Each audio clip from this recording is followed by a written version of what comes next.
Hello and welcome to the Game Theory Podcast. I'm your host, Sam Vecenie. Today, Bryce Simon joins me. It's time for week 3 NBA takeaways, where I know what I'm going to talk about. I'm not totally sure what Bryce is going to talk about yet, but we are definitely opening with Victor Wembanyama and Alperen Sengun. So as that appetizer has now been laid, let's hit the music.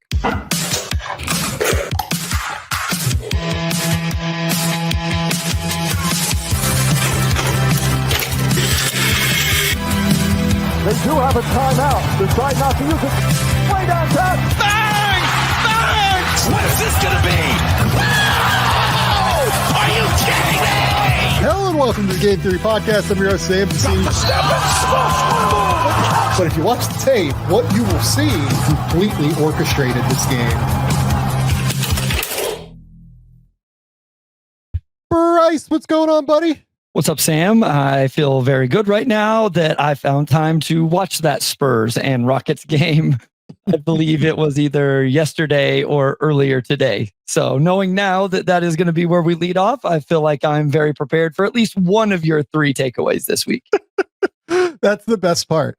We don't know what either of us is going to talk about. Like, I tried to cram in the Clippers Suns game in concern that like you would talk about the Clippers starting poorly.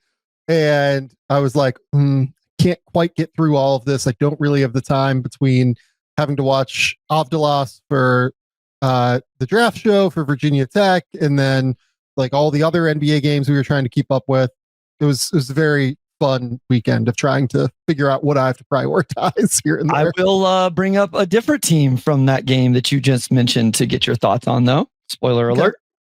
I'm glad I got through like a quarter and a half of that game before I had to move on to other things. Okay. Before we get to the takeaways, first and foremost, shout out to the Game Theory Substack, gametheorysamv.substack.com. Important note, we have figured out the issues now. It is actually possible to subscribe to the Substack now, which is the key. Before we were having those issues where for whatever reason, there are myriad reasons that I won't go into on the back end, but we were struggling to get people continually emailing me, DMing me on Twitter. Hey, I can't subscribe to the Substack. What's going on? We have figured that out. So please, by all means, go subscribe to the Game Theory Substack. This weekend, I released breakdowns on Cam Boozer and AJ Debinca from their first games that they played in college.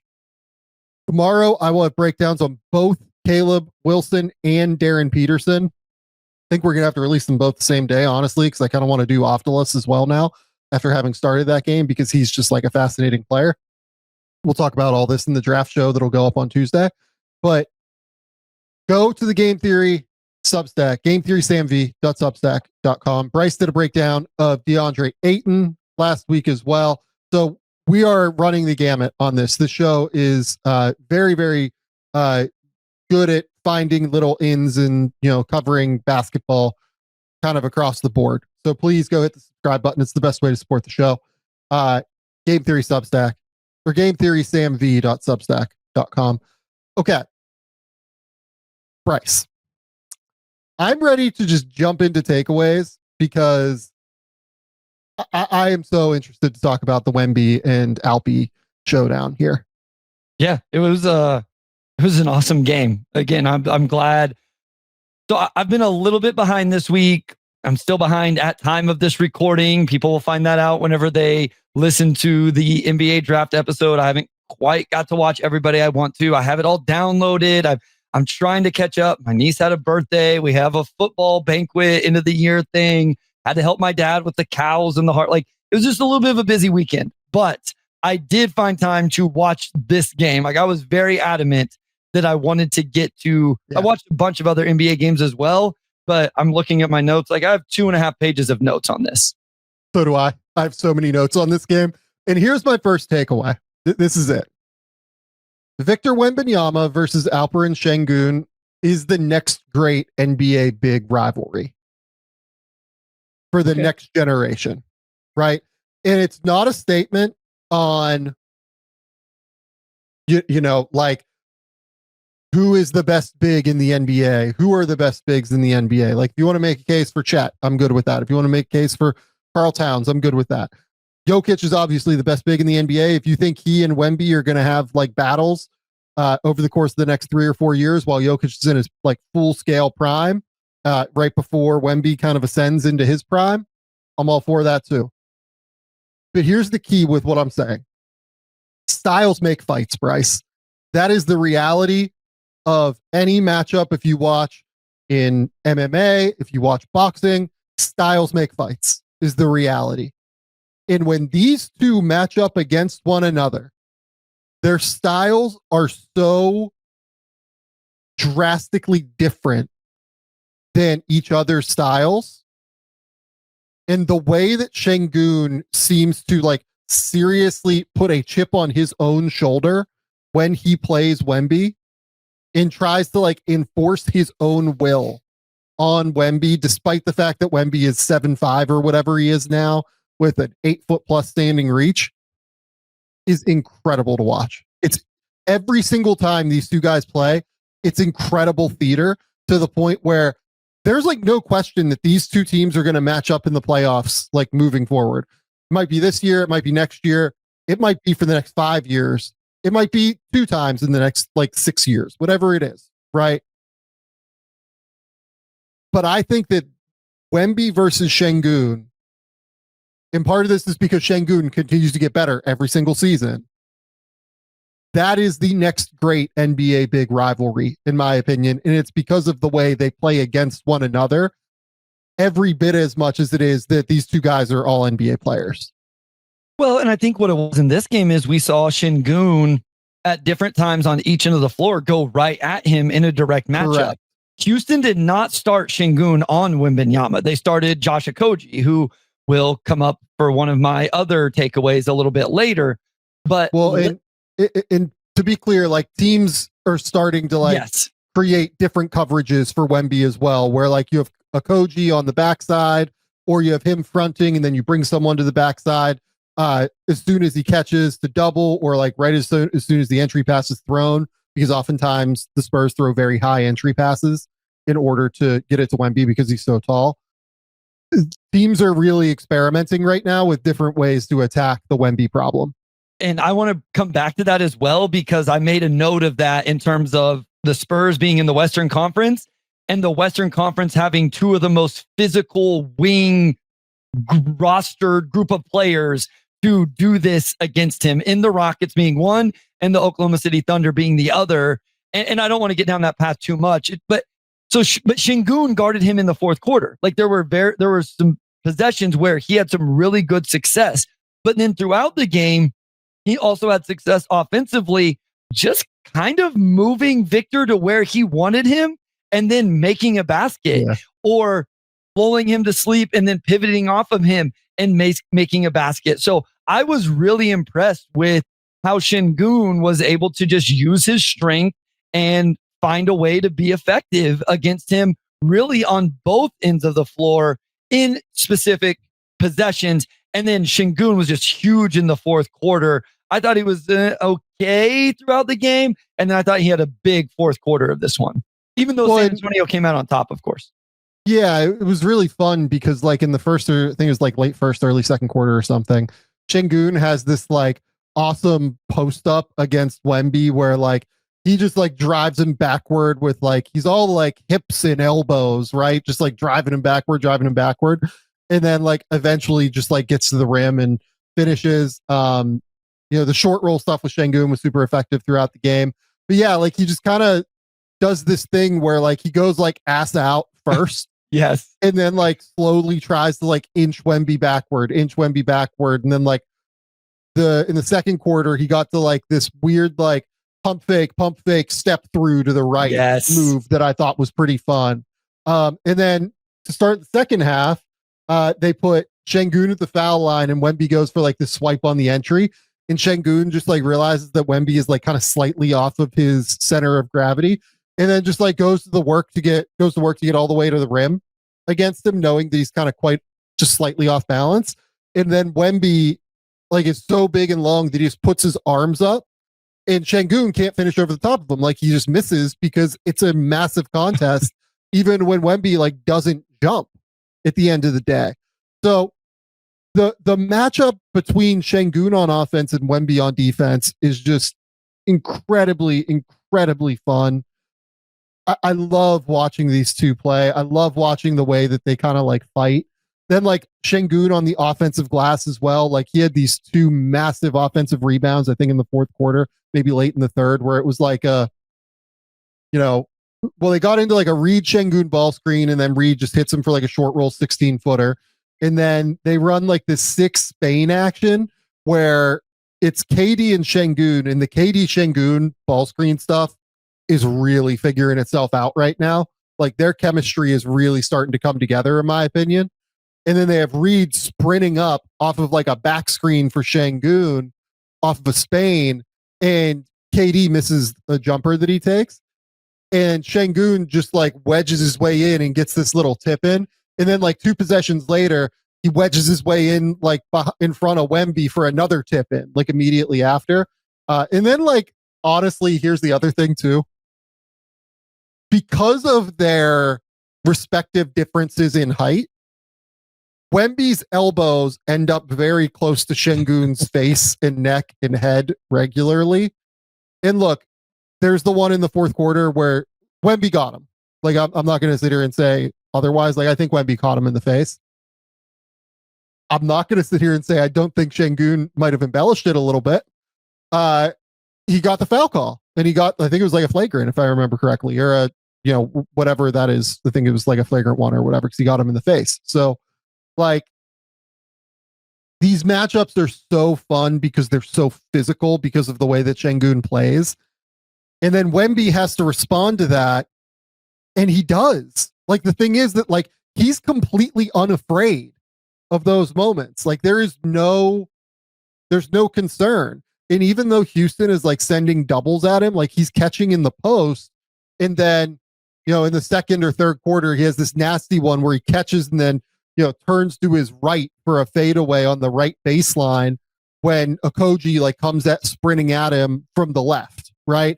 And then in the fourth quarter, he gets this other really nice one where he like catches on the block and then just immediately turns to his left on the left baseline and drills a fadeaway. Right. And then they ran the same set 3 times in a row down the stretch. It was basically like an entry pass to Wemby at the top of the key. Castle then has the option to either like come off of Wemby at the top of the key, back cut, or like run through the play, or can like kind of do what he wants to do, like with a drive as well. The first one, he drives and like misses, I believe, Wemby, but then he gets the rebound, gets it out to Champagny, and Champagny buries a 3, or maybe Castle got the offensive rebound. Get it out to Champagny buries a 3. Then the second one, Reed, they're in like this zone because Houston's obviously running a ton of zone in this game because they always run zone. They enter it to Wemby, and then there's a miscommunication between Reed and KD on the backside, and Castle just cuts through the zone and just gets a wide open layup as well. Yep. And then they ran a third one in a row as well there that they ended up scoring on too. And it was just really interesting to watch the way that these teams, that basically like San Antonio with Wemby, forced Houston out of its preferred zone late in the game because they were shooting so well and because Wemby was just kind of dissecting the zone. And he kind of did it all throughout the fourth quarter is the thing. Like, it was pretty wild to watch. Just watching the way that they would put Wemby, at the free throw line, and then he would either make shots or would pass, or they'd put him in the baseline and then like Castle in the middle, and Castle would hit him, in the dunker spot.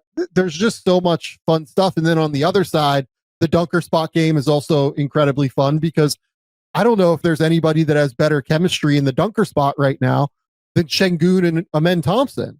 Because Amen is probably the best player in the league right now, in my opinion, at baseline driving and cutting and playing in the dunker spot. And Sengun is such a good high post passer that he almost always hits them. These two guys playing against one another, I could watch it 100 times a year, I think is what I'm getting at. And that's why I think that these two are the next great big rivalry in the NBA. On top of being like the two Texas teams, they're always going to be compared to one another. it is truly like a styles makes fights situation. These two guys are incredibly fun to watch against one another. Well, I think the fact their teams are good is a huge aspect of this as well. I agree with you that Sengun versus Wembenyama would be fun, even if they were two 500 teams that were 13th and 16th in net rating. Yeah. But what makes it really fun is that they are teams number 3 and 4 in net rating in the NBA this season, and teams number 6 and 7 in defensive rating. Like, this is just, it's two good teams. Like, the Spurs didn't even have De'Aaron Fox that night. He has since returned. Yep. And that's what is incredible. As you talk about Wembenyama, his box score assists and turnovers don't speak in this specific game, don't speak to his creation and his gravity, that what he creates for his teammates. Harrison Barnes was incredible in this game. And I'll talk more about him later as well. But a lot of what comes is because there's so much attention on Wembenyama. I will say this. I would like San Antonio to start to get him on the move more. Get him catches on the move more. I don't love how stationary he is all the time on his catches. I even against smaller defenders, get him on the move. Run him off a pin down. Run him off a zoom action. Run him off something where he's getting it on the move and create a little bit of advantage for him to get downhill. I actually put this in my notes. I don't know if this tracking data is out there. I would love to know the data of what their movement is at the time of their catch. Does this make sense? Like, who are the players that, 75% of the time they catch at 0 speed? They have no movement whatsoever. And then what players 75% of the time are they catching at whatever a miles per hour would be coming off a pin down? You know what I mean? Like, does that make sense? I would love that data to know, how are people getting their touches? What is their movement at the time of touch? Because I feel like Victor's isn't as much on movement as what I would like. Yeah, no, I don't disagree with that. I think that they could probably get a little bit more creative in how they find him touches. I do just want to call out Steph Castle again. He had 27 assists in the 2 games this weekend against New Orleans and Houston. The thing where he's playing point guard has been interesting at the very least. It even felt like for a lot of the time with De'Aaron back against New Orleans that like he was still kind of on the ball quite a bit. So having multiple ball handlers is going to be really key, I think, as well. I think it might allow them to do what you're saying, get the ball to Wemby off of movement a little bit more consistently. Castle's jumper has gone cold. He started like 9 for 25 or something from 3 this year. He's, I think, like 1 for his last 15 or 16 or something from 3. So, we're in the middle of that cold spell that unfortunately has kind of continued throughout the course of his career. The jumper is going to be the key for Castle. We've talked about that pretty extensively at this point. I also say then, like, him versus Amin Thompson is fun to me as well. Like, totally. A lot of time talking about Sengun versus Wembenyama. You mentioned, I think both of those players have some of the same interesting characteristics in that I love that Amin Thompson is getting on-ball reps and what he can do, and there's all this talk about that. But he may be one of the best off-the-ball movers, cutters, offensive rebounders, transition players in the NBA. And I don't think Steph Castle is that level of an off-the-ball mover, but I have multiple examples. Relocates off a Wembenyama isolation, then attacks the closeouts. That gets him a physical finish through Sengun, who's really good playing with verticality, and Castle finished through him. Had another one that created an assist to Champagny. So he had multiple nice creations for teammates off his off-ball relocation movement cutting, including some offensive rebounds. So I think both of those guys are interesting to track in terms of, do you want them to play on the ball some? Sure. But they're also very good off-the-ball players for guys who can't really shoot from the three-point line right now, and guys that we can never forget how good they are defensively. I don't know about you, Sam. You're a bigger Castle guy than me. I find myself going like, is Castle not he's all defense conversation right now, right? No, for sure. Okay. This year, 100%. He has to be in the all defense calculus. He has been incredible on defense this season. The fact that Wemby is back there allows him to get as aggressive as humanly possible at the point of attack.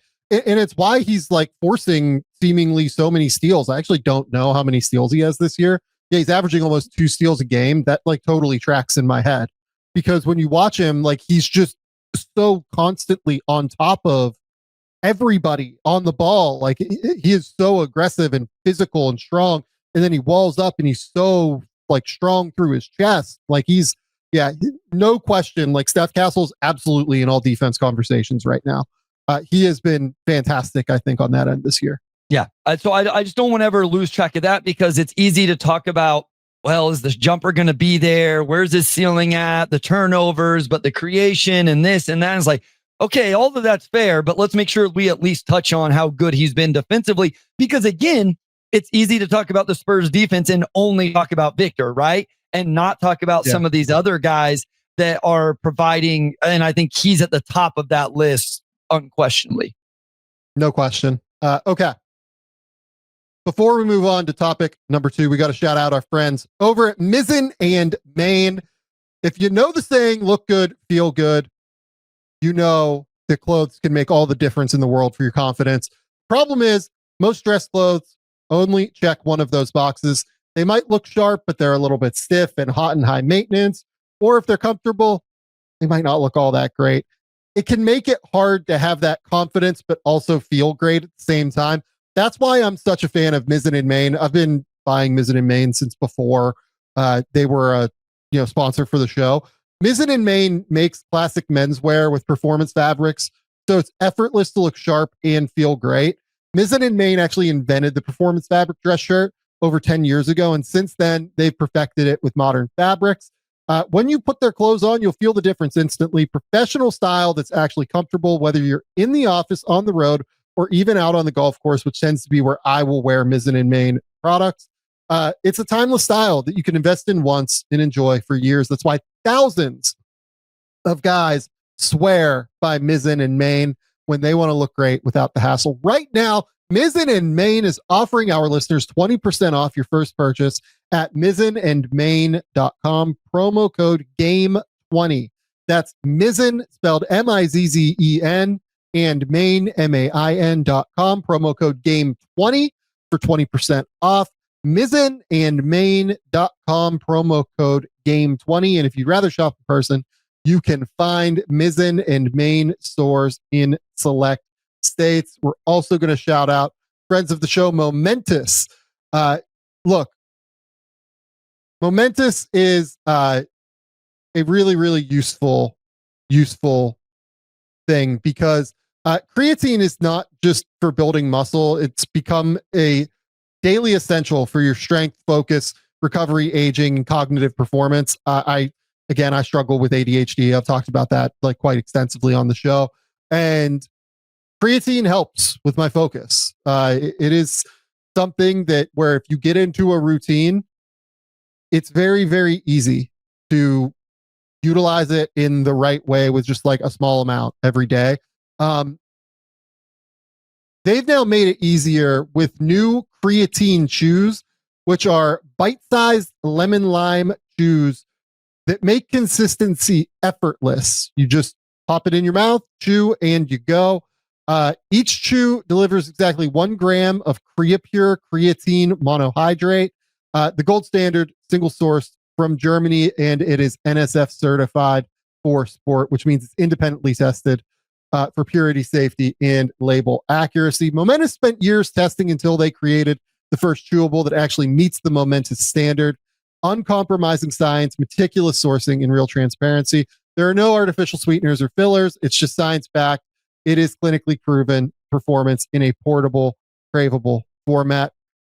Right now, Momentous is offering our listeners up to 35% off your first order with the promo code GAME. That is Live Momentous, LiveMomentus.com, and use the promo code GAME to get up to 35% off your first order. LiveMomentus.com, promo code GAME.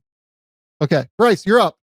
Takeaway number 1 for you. Yeah, I'm going to go with the Homer choice today, and I'm going to say, listen, I'm going to do it right now because at time of recording, they're number 1 in the Eastern Conference, so I'm going to do it while I can. and while it actually makes sense. So I'm going to say the Detroit Pistons have solidified a pretty high floor for themselves in the Eastern Conference. But what is the ceiling and how can they increase it? That is my takeaway. That is what I think about with the Detroit Pistons is, man, this team is pretty good. And I'm pretty excited to watch them on a night in and night out basis. They really defend. They are third in defensive rating at time of recording here. Sarr Thompson, Isaiah Stewart, Jalen Duren's putting up big numbers. Cade Cunningham's efficiency isn't very good right now. It's starting to tick back up, but he's been incredible. His fourth quarter, I want to talk about that specifically at some point throughout this, but I feel like we've seen that last year wasn't a fluke. That was my worry, Sam, coming into the year was you had this historic Malik Beasley shooting season, Tim Hardaway Jr., we saw some of this other stuff, and it was just okay, well, is it actually going to translate into another year? And through injuries, here's the other thing, through injuries, no Jaden Ivey. Tobias Harris has missed some games. Isaiah Stewart missed the other night, is going to miss Sunday night at time of recording. I would assume Monday as well. Marcus Sasser hasn't played, which is a depth guard with Jaden Ivey out.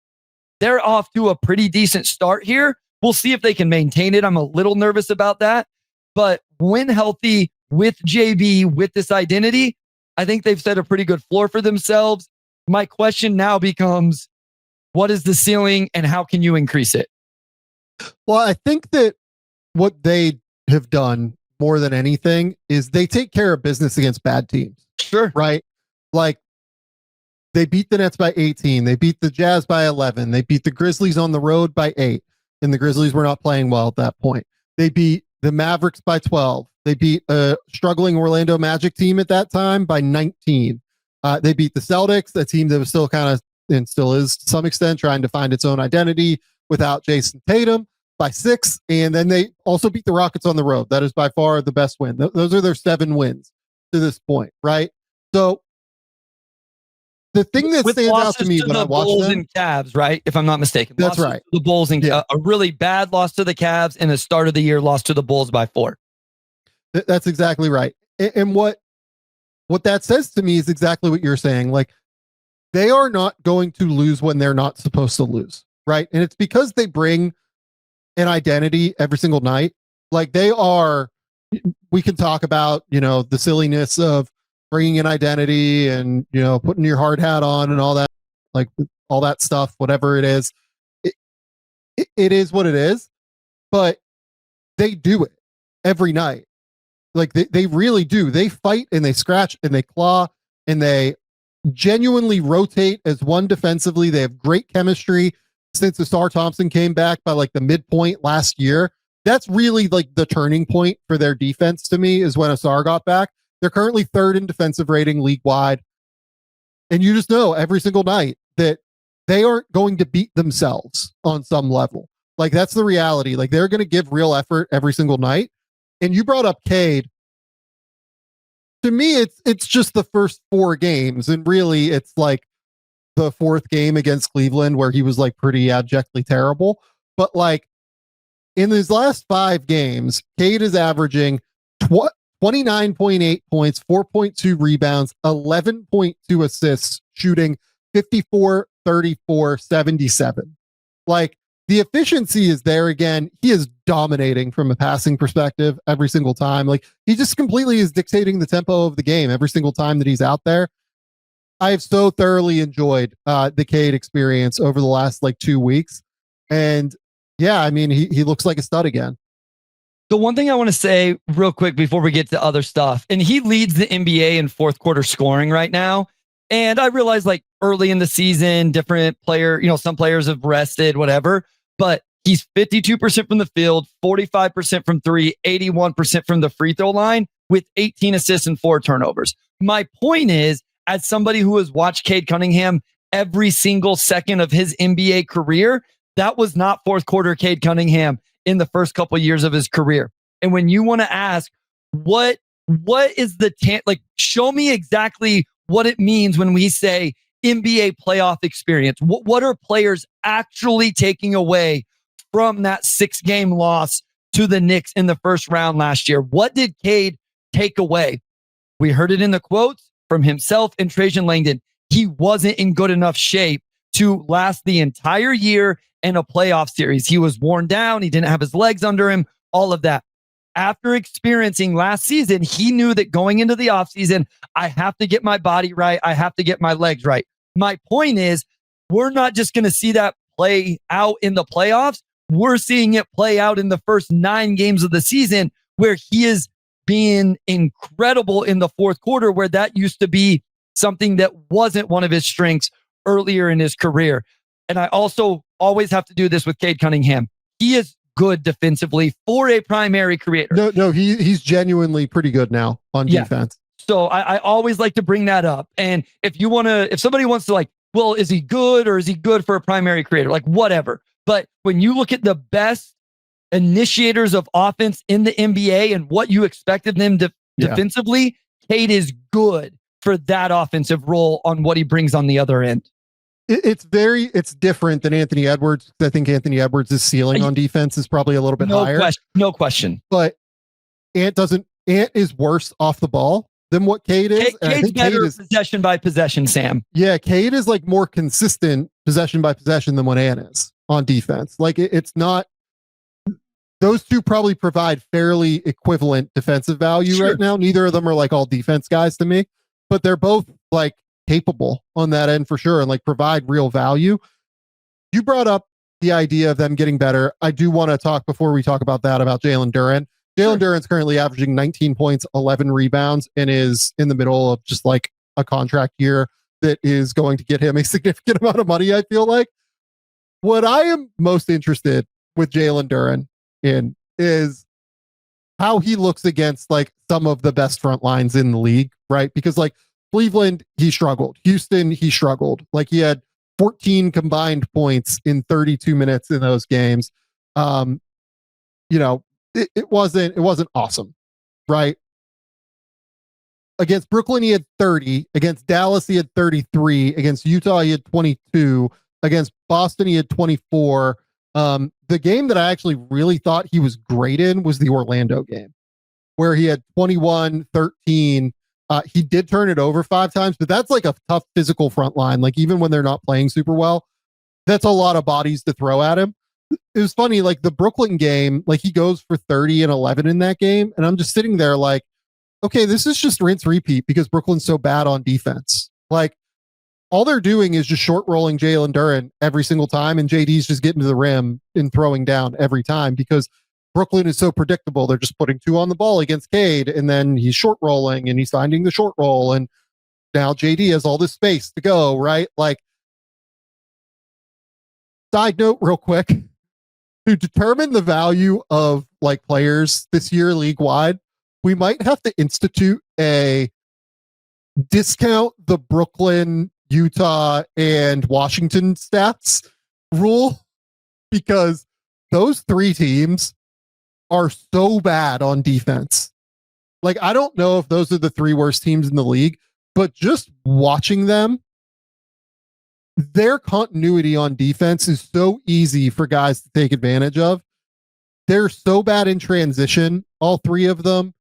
Washington particularly, we'll talk about them in a second. Like Washington is quite passive on defense in general, I feel like. And Utah just like doesn't have the dudes on defense without Kessler. So like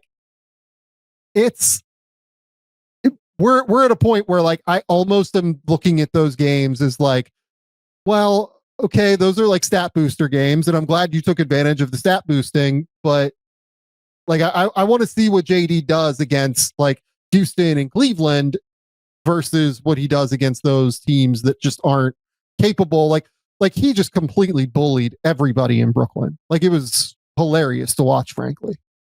Yeah, and they get the Wizards again on Monday for what it's worth. He did his job. Like I'm not taking anything away from Duren. I'm just saying like the Orlando game is where he only had 21 meant so much more to me than the Brooklyn game where he had 30 and 11, right? Because that front line is just way tougher to deal with. Yeah, and so like they have 2 games against the Sixers over the next 7 days. We'll see if Embiid plays. And by the way, he should obliterate that. front line because that front line is incredibly slow right now when Bona is not in. And Bona is like only playable half of the time, it feels like. Yeah, I don't know. The Bucks coming up the 22nd, like their schedule here doesn't reinforce playing. I mean, they get a couple games against the Pacers, the Celtics. They go Magic Heat at the end of the month. So we'll see. I will say this. Here's where I listened to a podcast earlier that was talking about his defense. I don't think Jalen Duren's defense has grown that much from last season. I think it's exactly where it was at the end of last season. At the beginning of last season, it was not good. By the end of last season, it was better than neutral for a big man, like slightly better than neutral, maybe. Dead on. Okay. Yep. I think that's where it's at now. Where he has taken a leap is as a play finisher, where he's at 64%.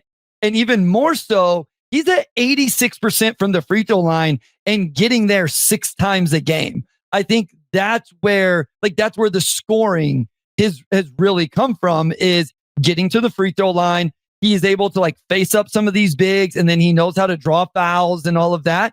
So if he can do that against the best bigs in the league and pressure, then they're going to be in good shape. Because the other thing I want to make sure I say, at least before we're done with this, is they also have 2, what I would consider all defense level conversation defenders on this team in Sarr Thompson and Isaiah Stewart. Isaiah Stewart is awesome defensively. Awesome.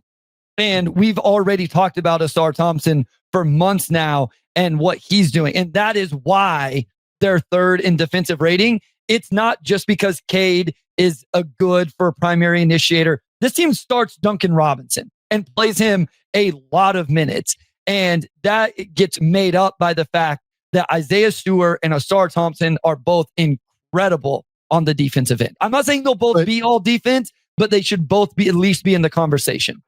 But again, like with Isaiah, here's going to be the problem. You have to play 65 games of 20 minutes a game. And he's already not played 20 minutes a game in 3 of their 6 games. I looked after like 6 games and it was already a 3 2. of their 9. I'm sorry. And so now it's, he's going to miss. He's missed a game. He's going to miss again tonight. I bet he doesn't play on Monday. I mean, him missing 8 games is essentially going to eliminate him because, or 8 to 10, because then there's going to be another how many ever where he doesn't play 20 minutes. So I would not. We need to drop the all defense thing to 15 minutes a game, playing at least like in 15 minutes in games for all defense guys. Like if we want the 65 game limit, or like do a total limit thing. I completely agree. Like do a total limit thing where like Isaiah Stewart, if he plays 1,600 minutes or whatever, what did he play last year? He played 1,400 minutes, right? Like if he plays 1,500 or 1,600, he should probably be eligible for all defense at the end of the day. Yeah. Like that's what it is. Okay. In terms of how they get better, I don't know that I have an answer to this. It's probably just shooting. Like they need to find answers. Okay, so let me ask in terms of offense. Would you make a small move in regards to that? Like, because here's the debate I have with people. I think Detroit should go for it this year in some capacity. Like Cade is ready, but do you? I actually agree with you. I think. Well, but here's what I mean when I say go for it. Do you make I don't have a name for this trade. Do you make this dude's on a 1-year deal, but for us, he's probably going to be our 2nd leading scorer, or at least a volume shooter scorer, even if it's off the bench or depending on where Jaden Ivey slots in. But we're not giving up assets. Or do you go super all in with Trey Murphy, Jaren Jackson Jr., Lowry Markkanen? Which path first would you rather they take? And then do you have a name for my first option? The answer, you're going to hate my answer. It's that we need to find out what Jaden Ivey is. I agree. If Jaden Ivey comes back and he fills a lot of this, answers a lot of these questions, then great. Cool. They probably can go with a smaller move, right? At that point, and it would be okay. If Jaden comes back and he's not capable of taking on this load, then it probably does have to be the bigger move at the end of the day. And then if Jaden is good, it probably changes the type of player that you go get positionally as well. So to me, it really is dependent on what Jaden Ivey is and what this looks like when he comes back. let's say Jaden Ivey comes back, he looks like a sixth man, which then you deal with in the offseason, how you pay him, prioritize him, whatever. All right. He's the sixth man, but you love the rest of your roster and you think you have a chance to go compete, but you don't want the all-in move. You're not ready to trade Jaden Ivey or Ron Holland or first-round picks to some extent. Give me the name. Who is the name as an off-the-ball guard wing that you think could come in and essentially be a 20-game regular season plus playoff rental? Yeah, the guy that makes all the sense in the world is if the Heat would move Wiggins. I just don't know if they will move Wiggins, right? Yeah. Good defender, good enough shooter, gets guarded out there, would really help. I think that's the name that just immediately popped into my head. So the one that I thought of was actually the other Miami Heat player that if they didn't want to pay him, which was Norm Powell. I was like, Norm Powell would be awesome to add for the rest of the season. But if we're calling Ivy a sixth man, I don't know that you need Powell. I think you probably want to go a little bit bigger at that point. Okay. And go with the, larger player. Like Haywood Highsmith, if he comes back and is moving okay, would be an interesting get for me because he'd fit their identity. Would Rui help them? If the Lakers decided to move Rui? Rui's on expiring for people who don't know. I was looking for more of a bucket getter, I guess would be my worry. The thing I was trying to add, you know what I mean? Yeah.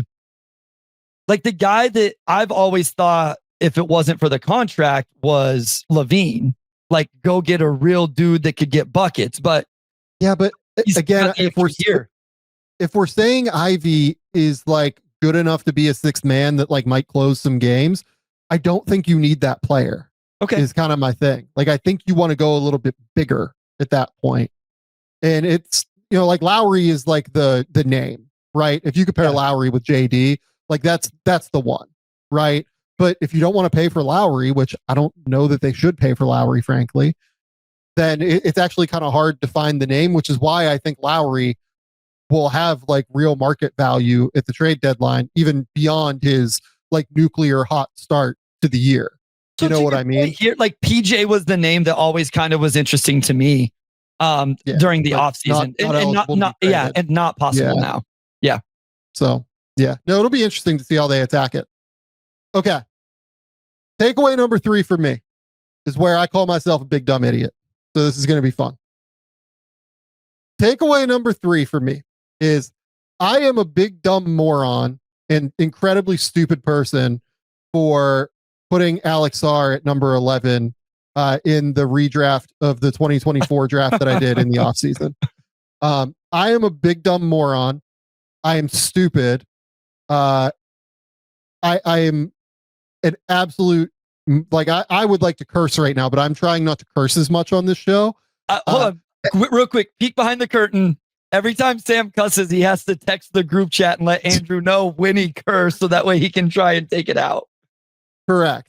So I'm trying very hard not to curse right now about calling myself a moron. I had Sarr ranked at number 1 in pre-draft, right? I hated his rookie season, to be honest. I did not think it was particularly good outside of some passing flashes. The shooting at the rim was frankly historically bad for someone as big as he is. He shot 39% last year from the field, largely because he couldn't make shots at the rim. If you look at his shots at the rim, let's see here. Last year, I have it up sort of in front of me. He made far too low of a number at the rim in half court settings. He buoyed it with some transition numbers where it was 60, 62% or something from the field at the rim. But last year, when he was in the half court, it was a real problem at the rim. And I really did not think that it was going to be easy to create easy shots for him because of his lack of verticality.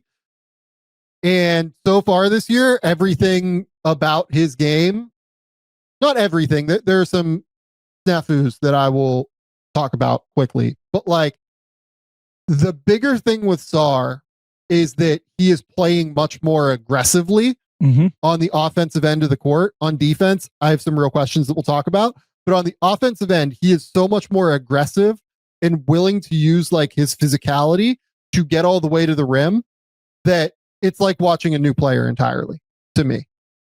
When you watch him, he is just completely different. Now, I will point out, again, like 2-hour point of beating the like really bad teams, like, you know, the Brooklyns and Wizards and everyone of the world. He doesn't get to play the Wizards, so that's one team out already.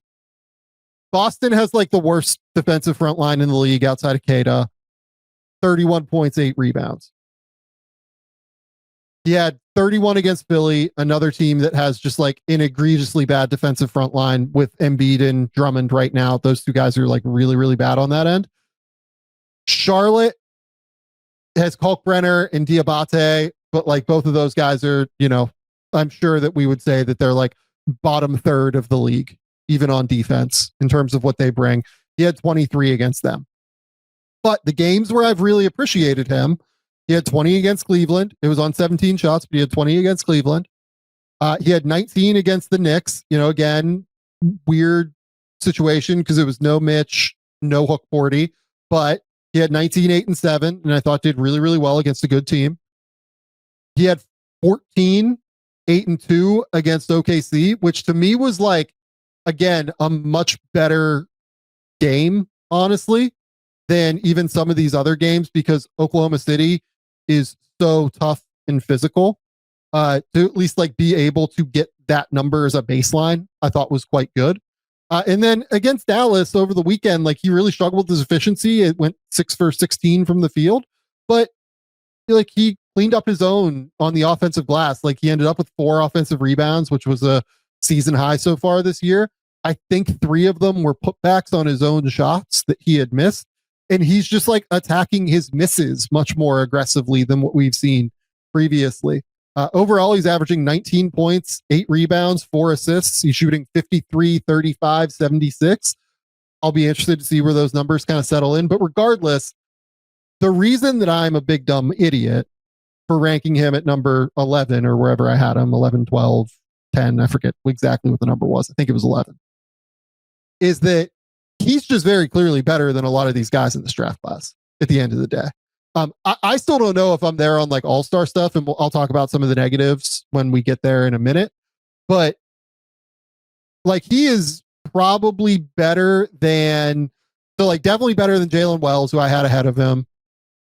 I think better than Ricochet. Ricochet has struggled this year, obviously, but like I had him ahead. Trying to think who else I had ahead.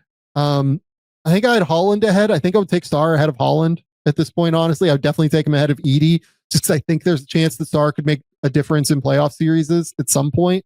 We'll talk about the defense again in a second. But you did a video on Sarr over on Game Theory Substack earlier this year. What was your take on Sarr? Yeah, I mean, I think that's what you've brought up is the important things to point out. One thing I definitely want to point out is his minutes per game right now are about the same as his rookie year. And he's taking 4 more 2-pointers per game and making them at 12% better. Like there's a jump right there. And listen, obviously these guys are nowhere near to the same stratosphere of players, but all we've talked about is how Wembanyama on the offensive end has lowered his 3-point attempts and tried to be more forceful. Again, not even the same planet as, you know, players and trajectories and all of that.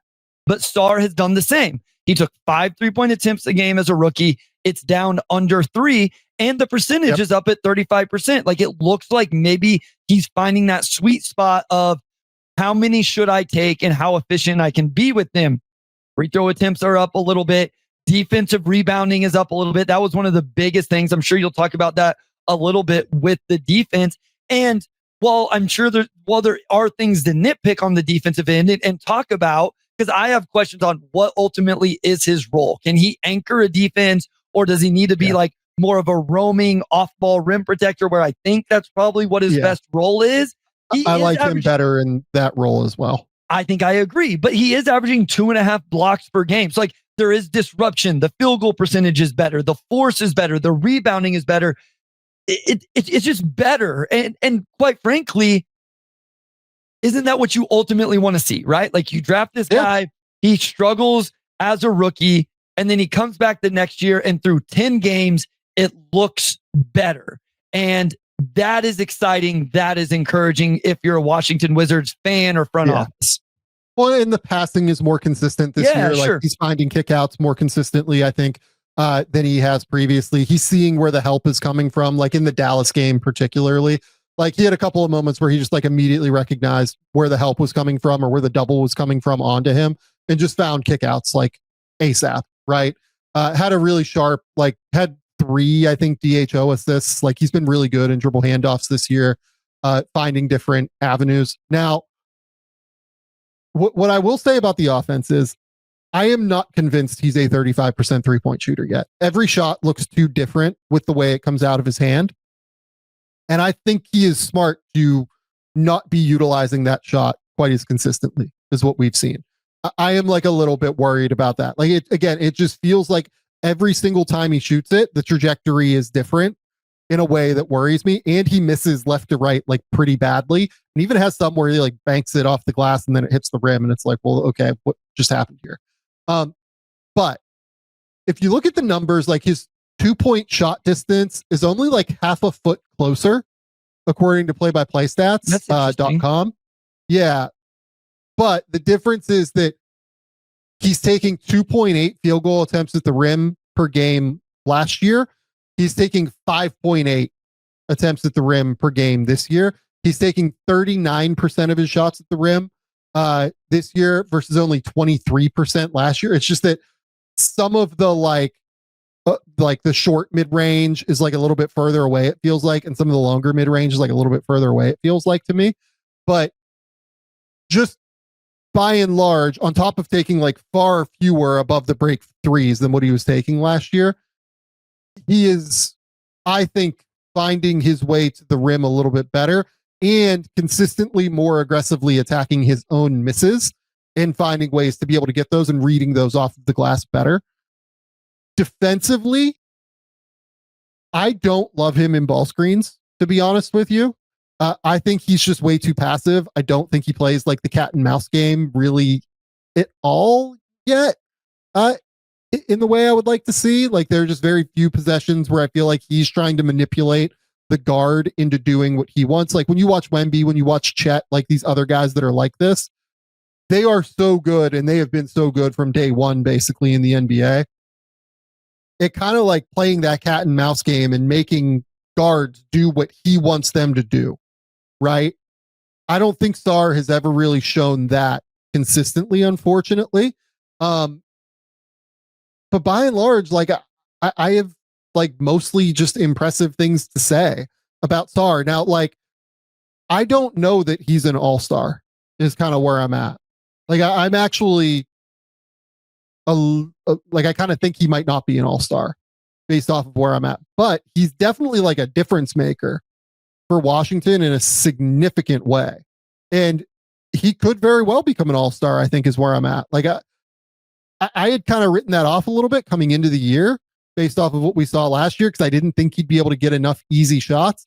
And a lot of his volume at the rim is still like touch finishes versus I'm rising up and like really throwing down. He does need like a real lane way to be able to get there. And that's why like the Philadelphia game, he finished so often at the rim was because Drummond and Embiid just like couldn't stay in front of him. They weren't fast enough to deal with him, but he is very fluid on the offensive end and can like really get downhill and get to the rim and beat those very slow bigs in those circumstances. For some reason, he doesn't feel as fluid to me on defense. Like it feels like he kind of, I don't want to say lumbers. I think that that's wrong, but like some of his steps are like a little bit bigger and a little bit longer than like when you watch his like fluid movements on offense, you're like, oh, like this guy's like a real athlete and very coordinated.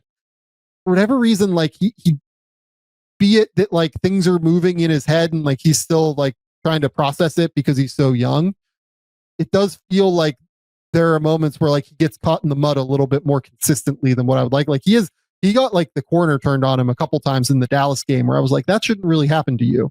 That's a little bit strange. You know what I mean? But yeah.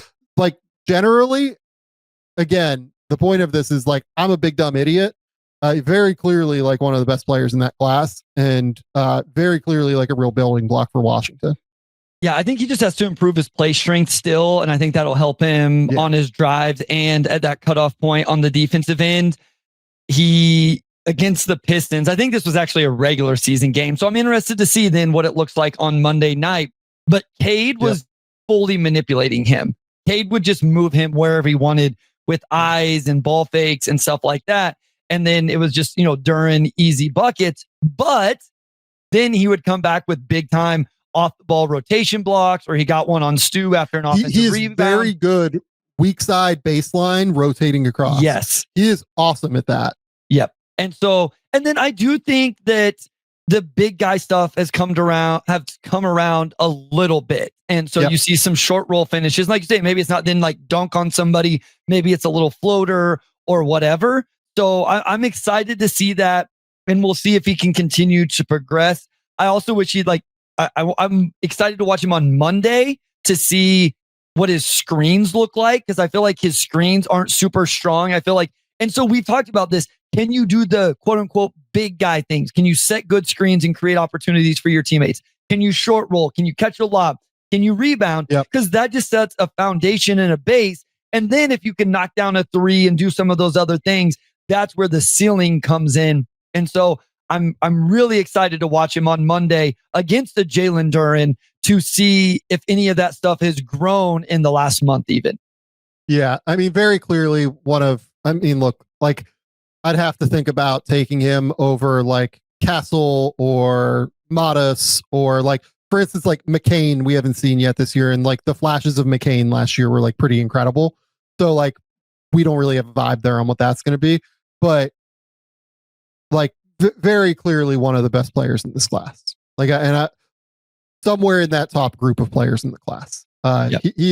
He's a real building block for Washington. And I'm a big dumb moron for ranking him as low as I did in the offseason within that draft. Okay, Bryce, you're up at number 4. Yeah, so I have role players starring in their roles early in the season. So I'm just going to throw out a bunch of names that I like, and then I'm interested to see if you've seen it from any of them or if you have any others. So Jalen Tyson, all of a sudden in Cleveland, is just hooping in the starting lineup. AJ Green, Jaime Jaquez, Aaron Wiggins, Jake LaRavia. I mentioned Josh Okogie, Will Richard, Royce O'Neal with the Suns. Any of those guys that you've particularly liked or been impressed by with not the star player, maybe not even stay in the starting lineup. I think some of these guys are getting roles because of injuries or whatever. That's why Tyson is the name that comes to mind for me in terms of what happens when that team gets healthy. Jaquez is just like fully bought into. I've never thought of a player more like you are fully invested into what this offensive scheme is. They came in and they said, hey, this is what we're doing this year. And you said, praise the Lord. I am leaning into this. It's an amazing fit for him, though. I want to start with Okogie and then I want to get to Jaquez. Okay. Okogie to me is the one that's like, oh my God, like this guy's on a minimum right now. It felt like he might not be in the league this year. And he has like immediately stepped in and been awesome for Houston. The defensive effort, the intensity, the aggression, but also he's not been a zero on offense. Like he has made shots when they've come to him. Like he's making 54% of his three-point attempts per game because he's just like not getting guarded out there. But he's also moving the ball like fairly quickly when he catches it. The defense is just serious. He's obviously always been a great high leverage defender who can take on really tough matchups. Again, like they kind of split the matchup with Wemby between him and Amen for the early portion of the game last night. Just kind of, trying to get different bodies, different looks onto Wemby early. But he was one of those guys, and I thought he did fine kind of dealing with them for what it is, like in terms of a foot, in terms of size mismatch, right? Okogie's the one that like really stands out to me as the surprise. But Jaquez, I mean, dude, can you imagine a better scheme fit than what Jaquez has been within this like Noah LaRoche like scheme? It's because like every single time the lane is open, they're weaponizing Bam from 3. They're weaponizing obviously Ware when he's out there from 3.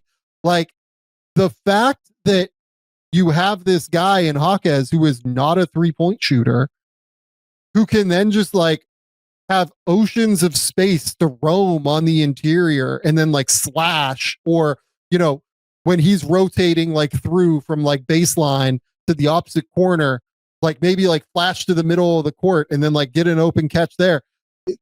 It's such a perfect fit. I'm so glad you brought up the scheme because that's immediately what stood out to me. Like Jaquez is right back to being what he was as a rookie. It was a terrible sophomore year and nothing really went right, it feels like. Like right now, Jaquez is like firmly in the mix for sixth man of the year to me. His ability to consistently use his footwork to get shots and then also to use his passing ability. He's averaging 5 assists per game. He has played so unselfishly despite the fact that he's been the primary bench scorer for them. I've loved everything about the Jaime Jaquez experience this year. Yeah, I mean, he goes. He's so aggressive. And we talk about this all the time. I think it's especially true for role players. You look at this list, and I don't know that all of them are. It'd be interesting if we could pick out one where like, yeah, like, did that guy actually make sense in that system? But AJ Green, what does Milwaukee need? A dude that will guard at a decent level and knock down open shots. Perfect fit for playing off of Giannis. Jaime Jaquez, we're going to play super fast. We're not going to set a bunch of ball screens and we're just going to move. We're going to get downhill. We're going to drive and kick. And there's going to be a ton of space for somebody who's forcefully trying to attack the rim. Fits Jaime Jaquez. Aaron Wiggins in Oklahoma City. He's one I want to talk about at least real quick before we move on, because I'm starting to get like scary thoughts on what I think his ceiling is. And I need you to calm me down, but come in, knock down shots, defend, makes a ton of sense. Every note I have about Josh Okogie is this dude looks like a Houston Rocket, and it makes sense right now because he's making shots. You want to know how many 3-pointers Josh Okogie has taken guarded? 6 of 26. Know your role and knock down unguarded catch and shoot threes, which he's done at a very high level. Royce O'Neal, same thing. Like just guard and make shots for Phoenix. And then Will Richard.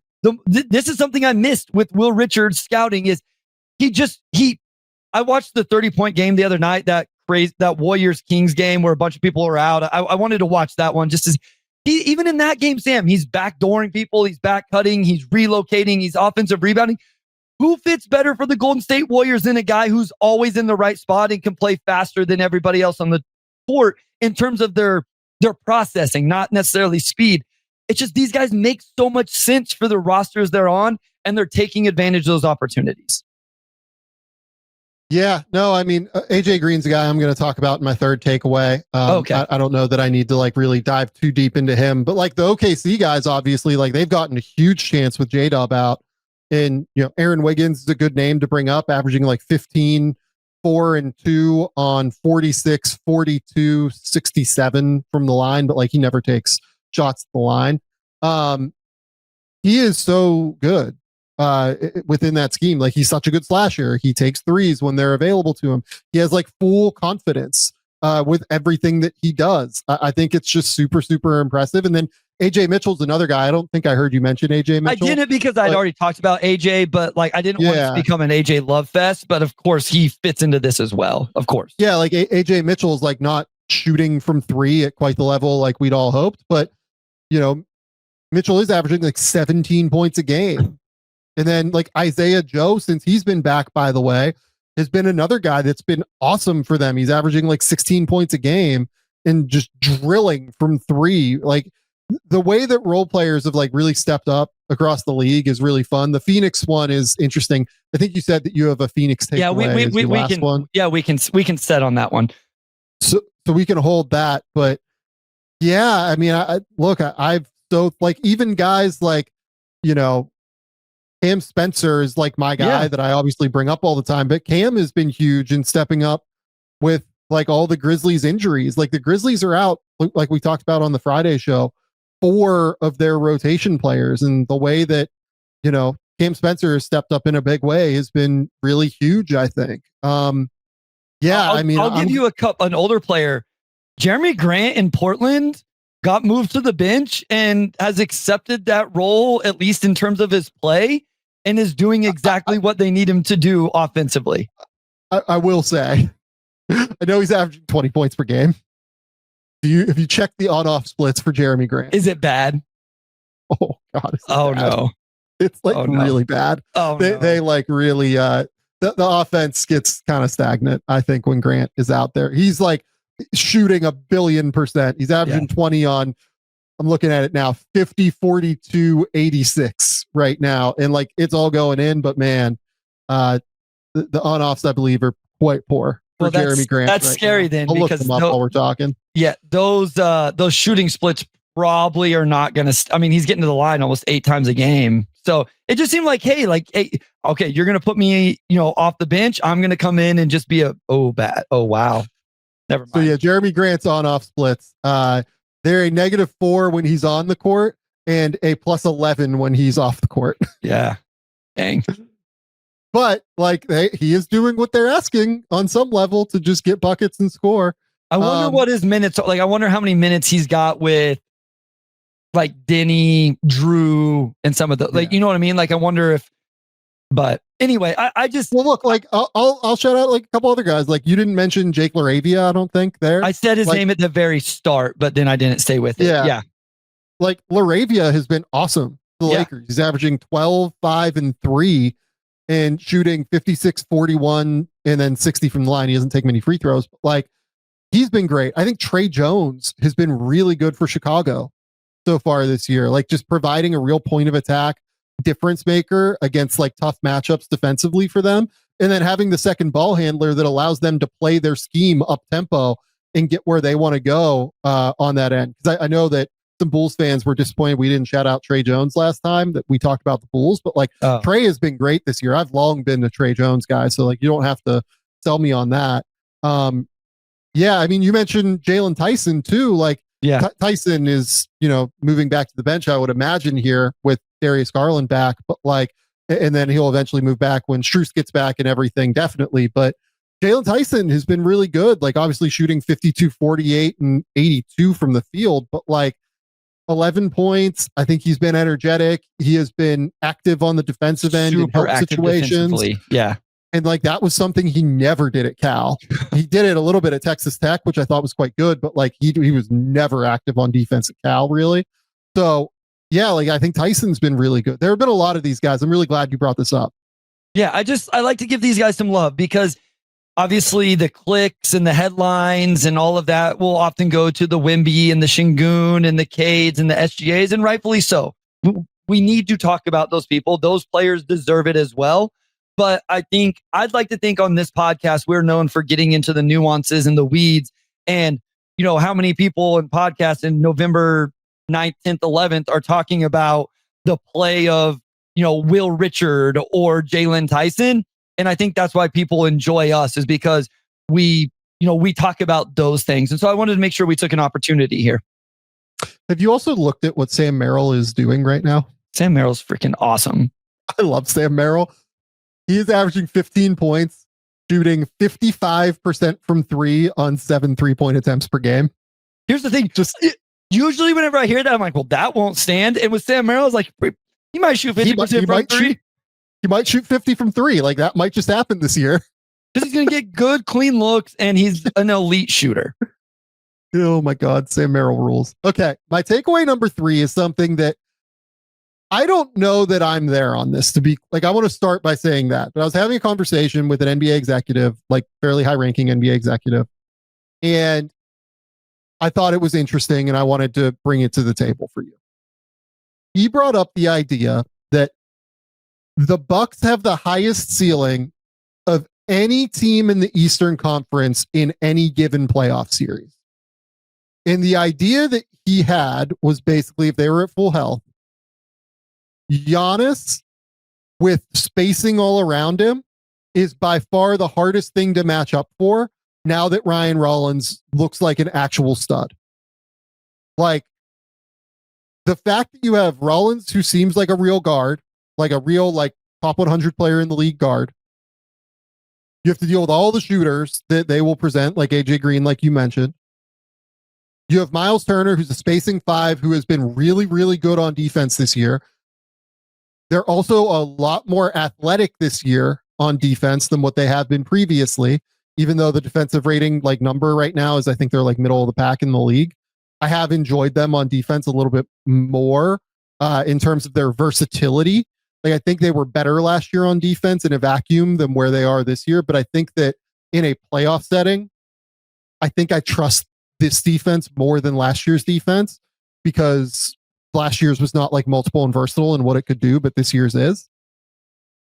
So basically the pitch was this team, because of how hard it is to match up with Giannis and because of the ways that they can attack you in multiple ways, is more dangerous than like the Knicks because of like the Knicks having Towns and Brunson. You can find pinpoint things to attack there.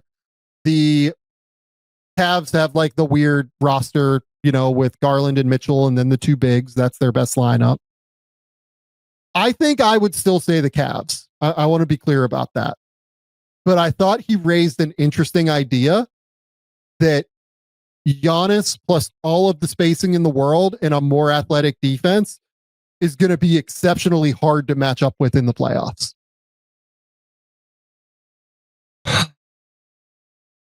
Okay, so I'll give you my initial thought, right? Like just my gut reaction is no, because as much as I love Ryan Rollins, he's played a grand total of 30 minutes in the playoffs in his career.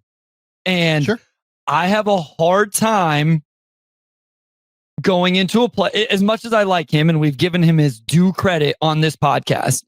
I have a hard time. Ryan Rollins averaging 17 points, 4 rebounds, 5 assists, shooting 52, 42, 85. And like those splits are not far off of what he was last year. And defending and being a real defender. Super high level defender. Yes. And this isn't just like a Ryan Rollins thing for me. It's just like, can I trust that backcourt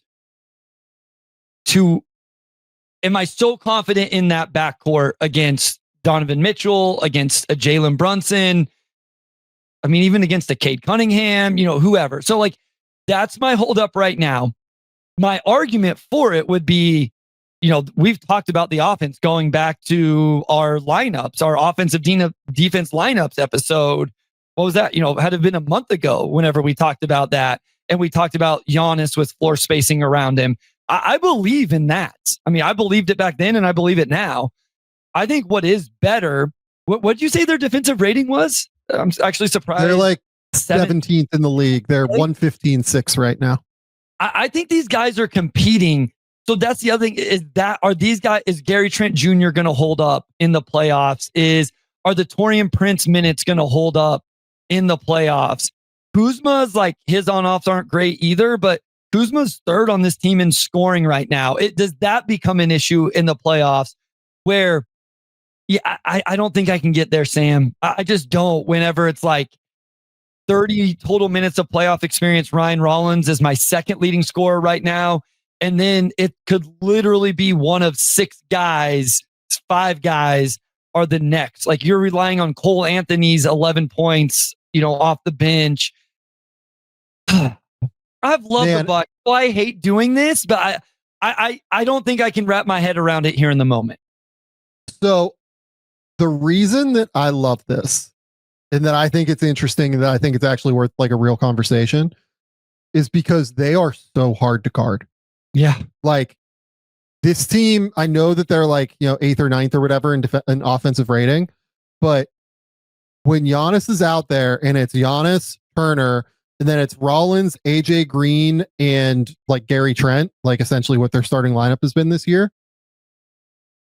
There's just oceans of space for Giannis to operate in. Like there's nobody to really sag off of unless you want to sag off of Turner.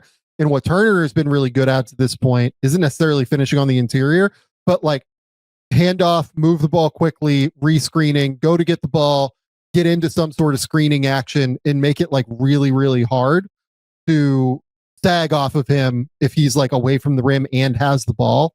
And he's running something with like AJ Green where it's like, oh shit, no, I have to be at the level for AJ Green. And then you have like Giannis, 45 cutting or, baseline cutting or whatever it is. Right. Or it's just like Giannis 4-5 ball screens with Rollins, Trent and Green, surrounding him. Right. So I think they're one piece away. If you honestly, I think I would take Cleveland. I think they're one piece away. If I was them, I would be trying to do like anything I could to move like Bobby Portis for a 2-way wing.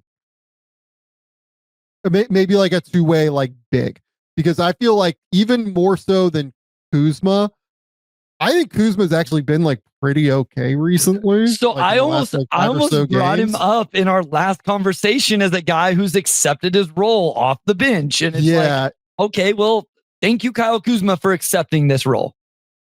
To me, it's more the Portis minutes. When Portis is in there, like their defense just like completely falls apart. And he just like kind of loses track of guys way too easily. He's been useful for them offensively. Like I don't want to sit here and pretend otherwise. Like he does create shots and obviously makes threes as a spacing big.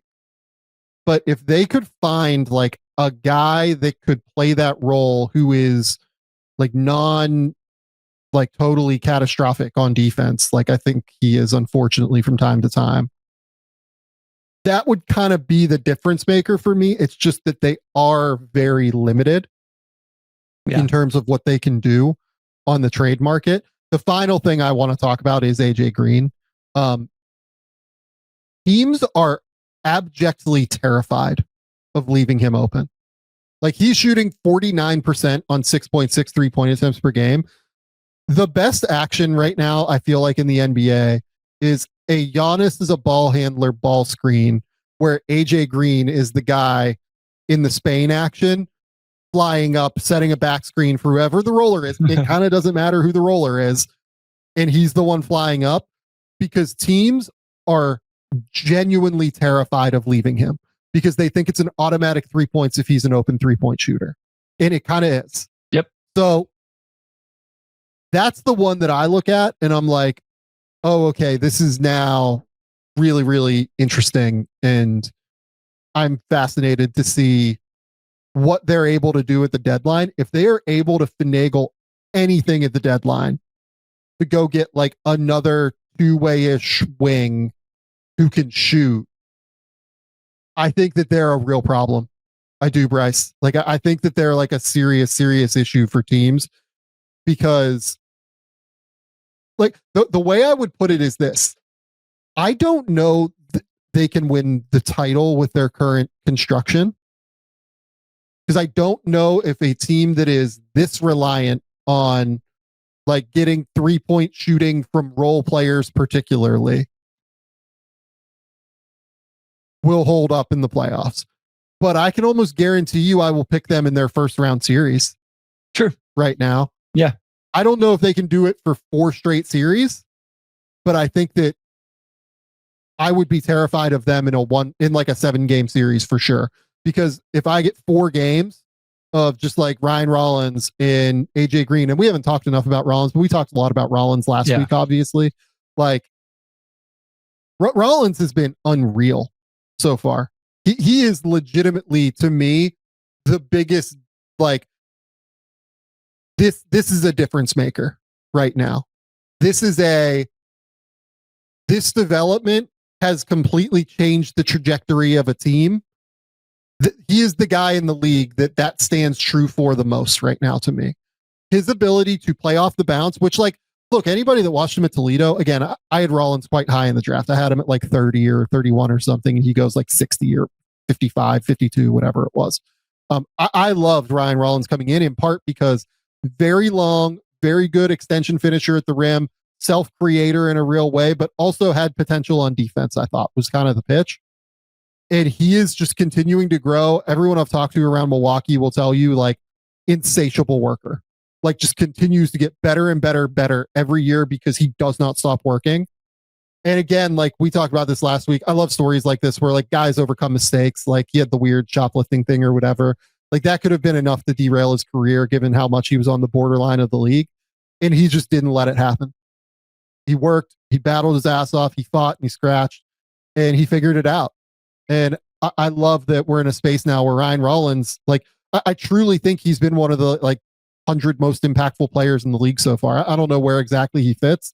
It could be way higher than that even so far, honestly. But like, given how good he is on defense and the level to which he's been an awesome, efficient, semi-high volume player on offense, like there's just a lot there that he's bringing to the table that other guys aren't. Yeah, he's been incredible. And he's exactly what they needed for them to even be in this conversation. Think if he wasn't in this conversation and I had to say Kyle Kuzma was their second leading scorer, or Gary Trent Jr. was having to take on, an offensive load that was well beyond what he needed.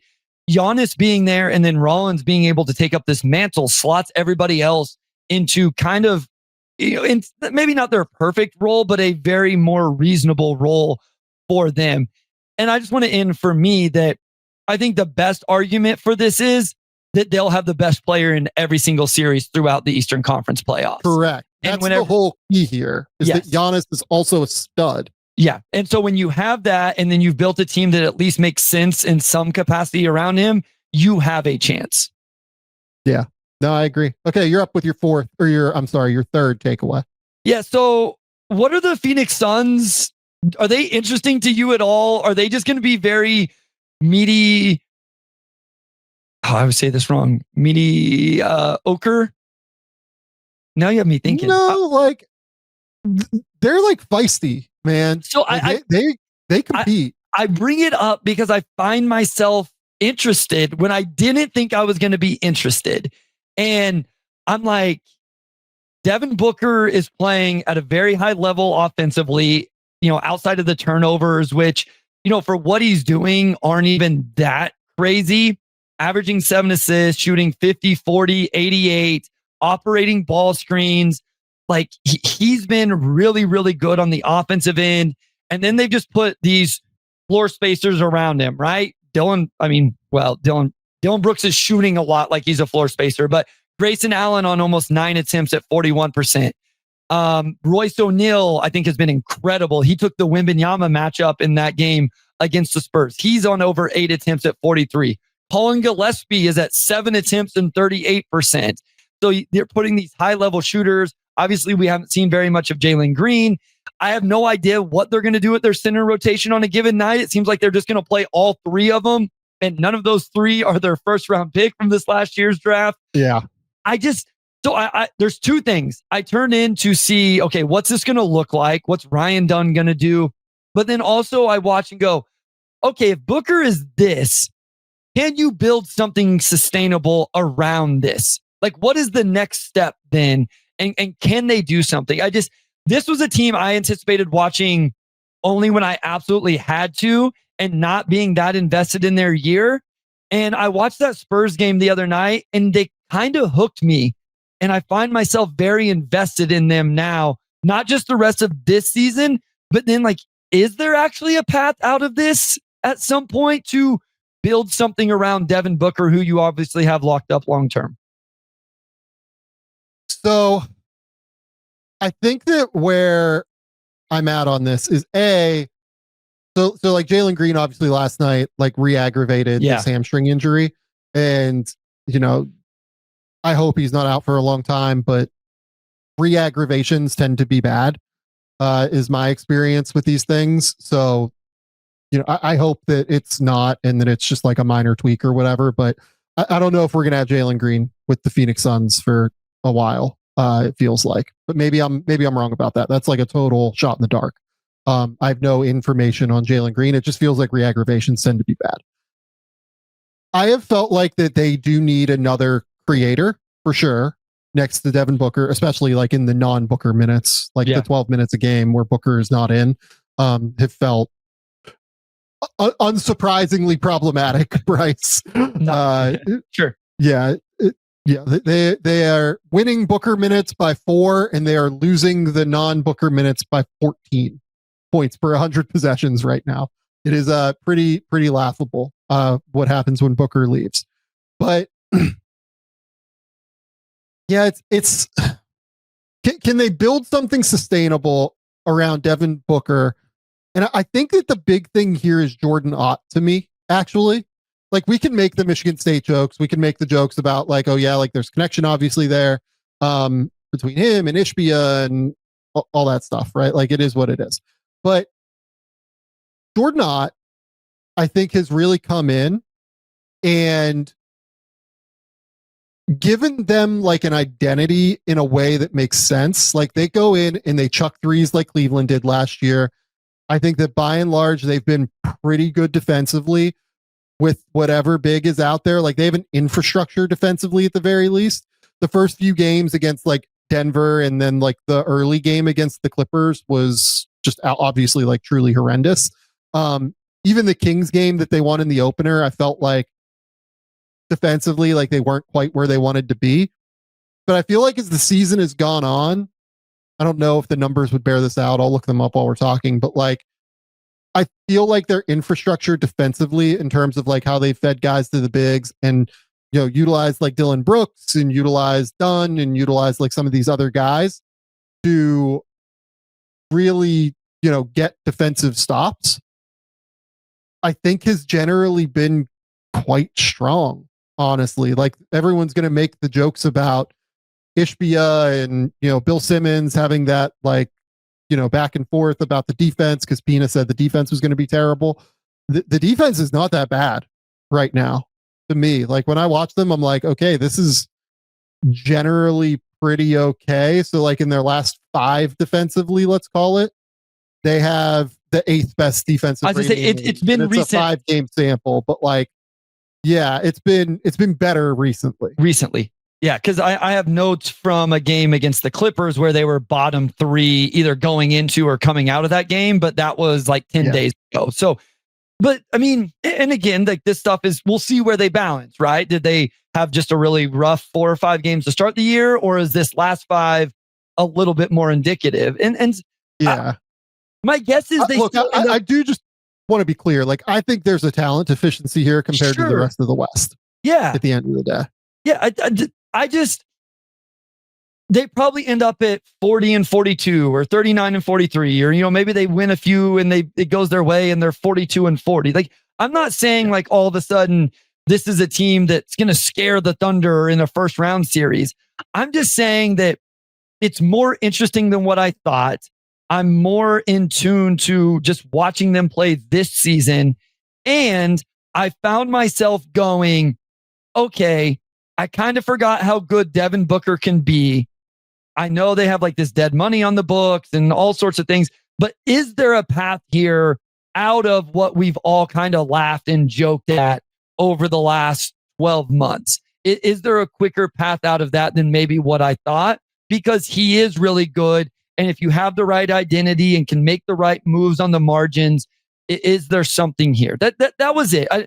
I don't anticipate we talk about the Phoenix Suns a lot this year, Sam. So while I was looking for a third thing to talk about and I didn't want it to be Ja Morant to the Minnesota Timberwolves conversation, I decided this was a better time to talk about the Suns. Yeah, and their 2026 first round pick is obviously like very convoluted and messy to the point where like they're not getting their own pick like this year. You know, like I think that, what is it? I think Washington has first crack at it, and then maybe it's either the Magic or the Grizzlies. I can't remember who has like the next one. And then like I think that Charlotte is involved, and like Charlotte is like in there somewhere. Like a lot of teams that like other than Orlando that like based on where they are right now, like might have relatively high picks. But like Phoenix, it doesn't behoove them to not try and play at the end of the year, right? Like they're going to go for it, I think, at the end of the day, and just kind of go from there, and we'll see where it all sits. But yeah, look, like I think that they probably do end up winning 35 is where I'm at. Like I thought there was a real chance they went like way under to start the year, even though, you know, look, if Devin Booker misses games, like they are going to be a they're in trouble. Catastrophic situation.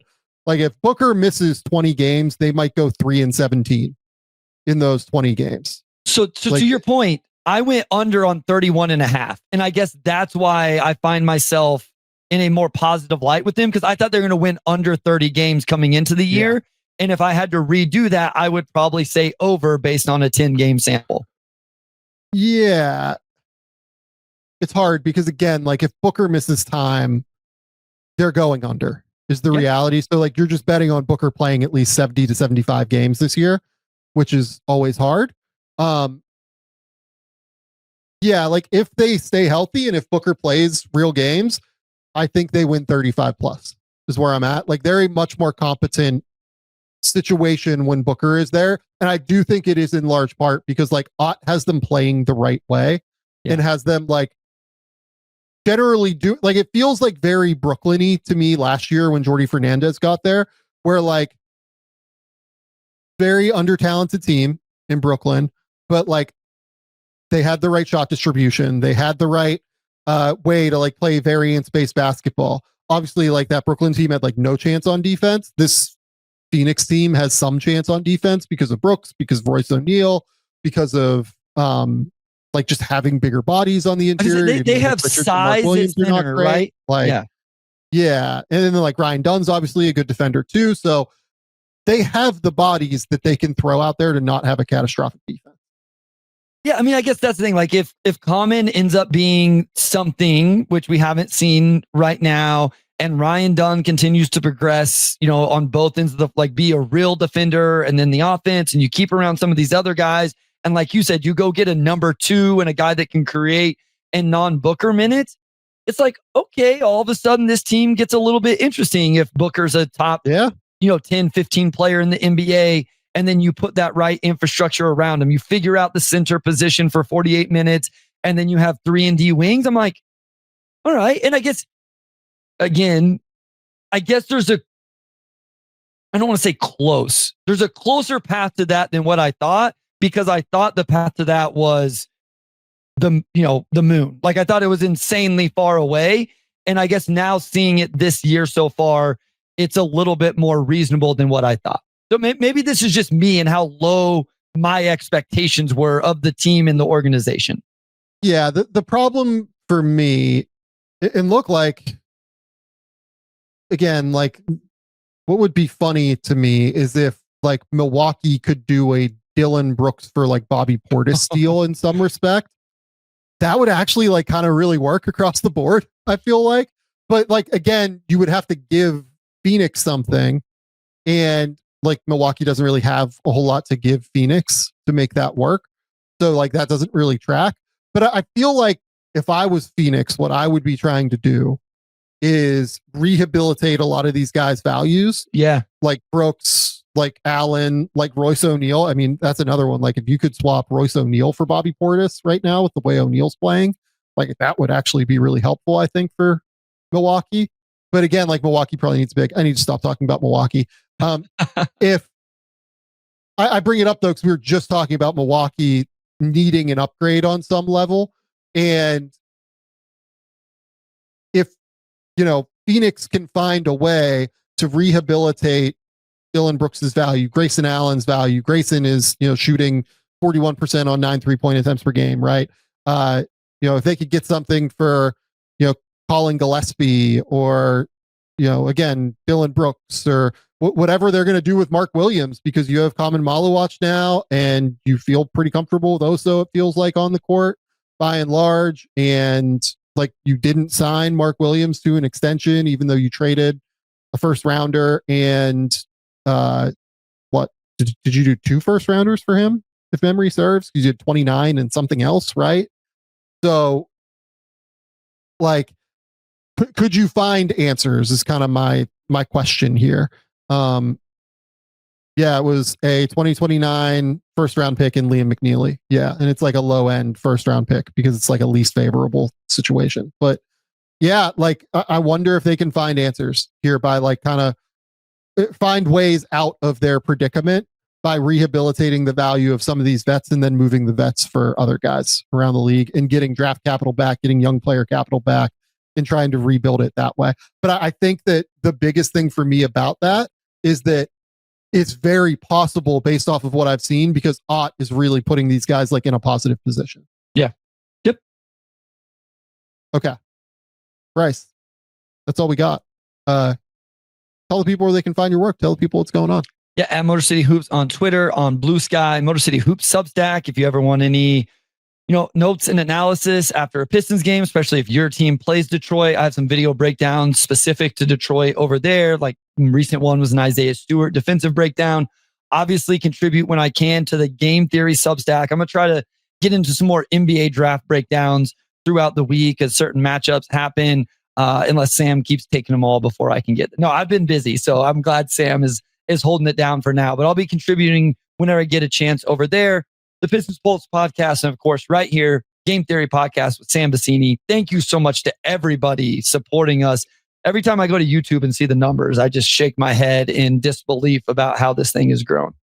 Look, since we've kind of made the move to not going live the numbers just like shot through the roof. Like I think we're averaging like 30 to 35,000 people just on YouTube alone that are listening to this show. So we're just so immensely appreciative. Like the fact that so many more people are finding the show, but like just looking at the average time that people are watching it on YouTube, it's still every bit as high as it's always been. So people are clearly rocking with us in some way, shape, or form. So we are immensely appreciative of everybody that has done that. Thank you all so much for coming and hanging out and enjoying the show in the way that you have.